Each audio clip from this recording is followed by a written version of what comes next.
Dear friends, let us understand right in personam. Right in personam, also known as personal right, व्यक्तिगत अधिकार, relative right, सापेक्ष संबंधी अधिकार, positive right, सकारात्मक अधिकार, और right against a specific person, individual और group, किसी विशेष व्यक्ति या समूह के खिलाफ अधिकार. Right in personam is a legal right that a person has against another specific person or group. Right in personam का अर्थ है व्यक्तिगत अधिकार.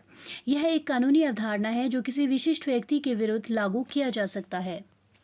अर्थात अगर कोई व्यक्ति अनुबंध से बंधा हुआ है, कॉन्ट्रैक्ट से बाउंड है, तो उसे अनुबंध को बीच में छोड़ने से रोका जा सकता है. मतलब कॉन्ट्रैक्ट के पक्षकार, पार्टीज टू द कॉन्ट्रैक्ट, एक दूसरे के विरुद्ध कानूनी अधिकार और दायित्वों, राइट्स एंड ऑब्लिगेशन का प्रदर्शन करते हैं और किसी भी पक्ष को कॉन्ट्रैक्ट के नियमों, रूल्स को बिना उचित कारण, विदाउट एप्रोप्रिएट रीज़न के उल्लंघन करने से, वायलेशन करने से रोका जा सकता है.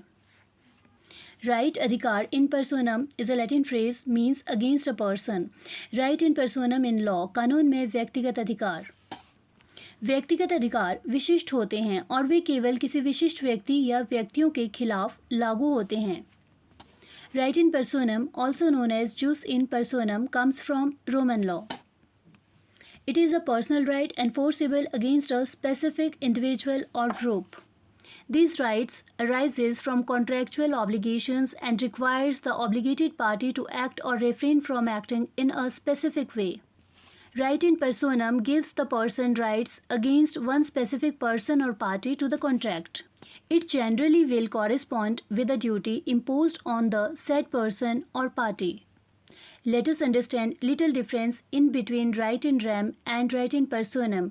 Right in personam को अच्छे तरीके से समझने के लिए.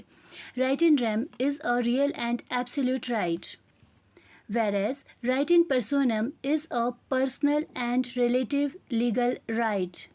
Right in rem, enforceable against the entire world, generally arises from ownership, संपत्ति के अधिकार या संपत्ति में अधिकार जैसे स्वामित्व, ownership से.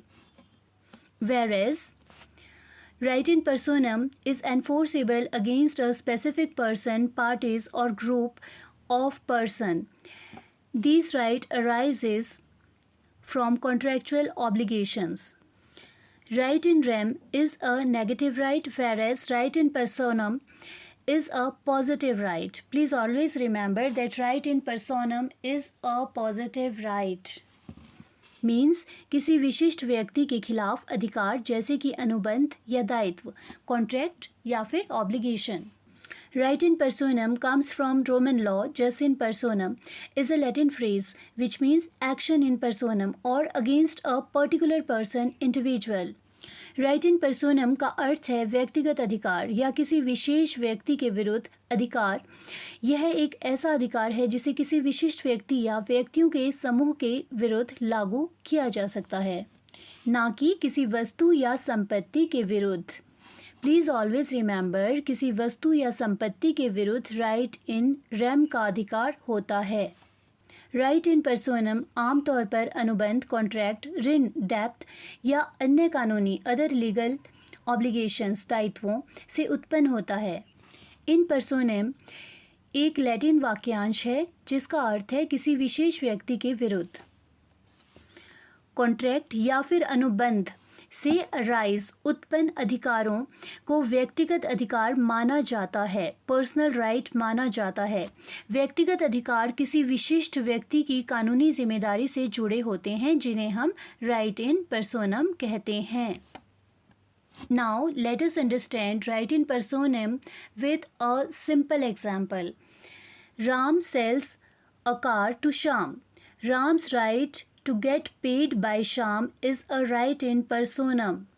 So, Ram can only sue Shyam for the money, not anyone else. मतलब राम ने श्याम को एक कार बेची. राम का श्याम से भुगतान लेने का अधिकार राइट इन पर्सोनम है. राम केवल श्याम के खिलाफ ही पैसे के लिए मुकदमा दायर कर सकता है, सूट फाइल कर सकता है, किसी और के खिलाफ नहीं. This is right in personam. Thank you.